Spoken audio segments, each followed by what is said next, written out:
What I have for you here is a three-movement folk song suite composed in 1923 by Ralph Vaughan Williams, modeled loosely on two similar suites by Vaughan Williams's friend Gustav Holst, written over a decade earlier.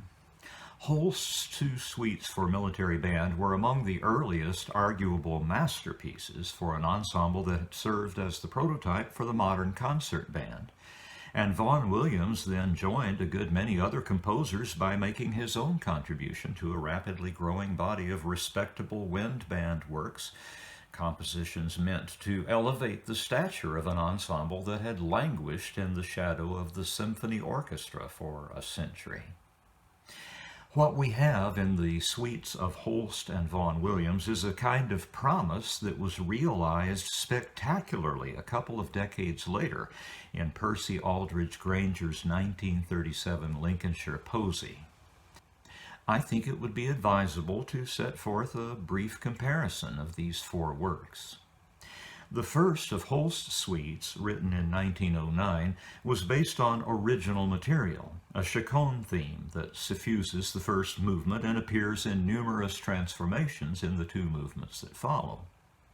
The second of his suites, which followed 2 years later, was based on actual English folk songs, with each of its four movements devoted to the setting of a single song, and thus providing a rather direct model for Granger's Posy, which augments the number of movements then to 6. Between the two lies Vaughan Williams's composition, rather different from either of the others in that the folk songs that are treated therein function more as themes than as songs, with multiple songs set in each movement. In the Granger composition, those songs' lyric content maps onto the finished work in subtle and interesting ways. In the Holst, the correspondence is less striking. In Vaughan Williams, the actual lyric substance seems to be wholly irrelevant to the wind band music you're hearing. I have thus included the song lyrics as an appendix to this video in case you're interested in exploring what Vaughan Williams was looking at, but I doubt that those lyrics have much to contribute to a sensitive shaping of the wind band music. The three-movement composition at hand could be described as an arch-form structure with two marches flanking a central slow movement. The individual movements are also formal arches, the second one roughly so. So we have the microcosm reflected in the macrocosm. The opening march takes its title from the first of its themes, but treats two other songs as well, with the treatments laid out in such a way as to yield an arch-form movement, A, B, C, B, A. The music is modal, which is to say there is very little in the way of chromaticism, so the A-flat major second theme really has quite a lot of Ionian flavor to it. This is especially apparent at its half cadences. Something like that is true of the other movements as well. For the second movement, an intermezzo, the sweet, sad, Dorian-flavored My Bonnie Boy furnishes most of the substance.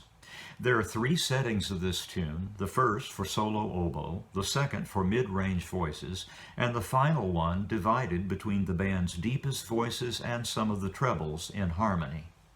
Between the second and third of those settings, an English waltz breaks the spell, a setting of green bushes, which serves as the movement's trio. The third movement, another march, begins in B-flat major with Blow Away the Morning Dew, and also treats us to three other folk songs, High Germany, The Tree So High, and John Barleycorn. The floor plan is that of a ternary form movement achieved by means of a da capo, and this overall scheme is reflected in the identically shaped A section in which Blow Away the Morning Dew alternates with High Germany. The musical architecture is comfortingly familiar and spacious. Just a word about the score. Soon after the completion of this composition, a reduced score and parts were published by Boosey and Hawkes.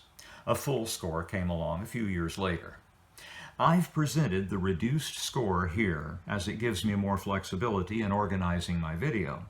But I can tell you that even though that score is identified on every page as conductor, I'd be terrified of trying to rehearse a group using this score, which includes only a few indications of what instruments are playing or how they are to play it, and no measure numbers or rehearsal marks whatsoever. Where would one even begin? I forgot who said that a reduced score is an insult to the conductor, but it might have been Frederick Fennell, who leads the performance you're about to hear on the podium of the United States Marine Band. I'll follow up in a few days with the original Boozy and Hawkes full score. I think some of you might want to have a look at that.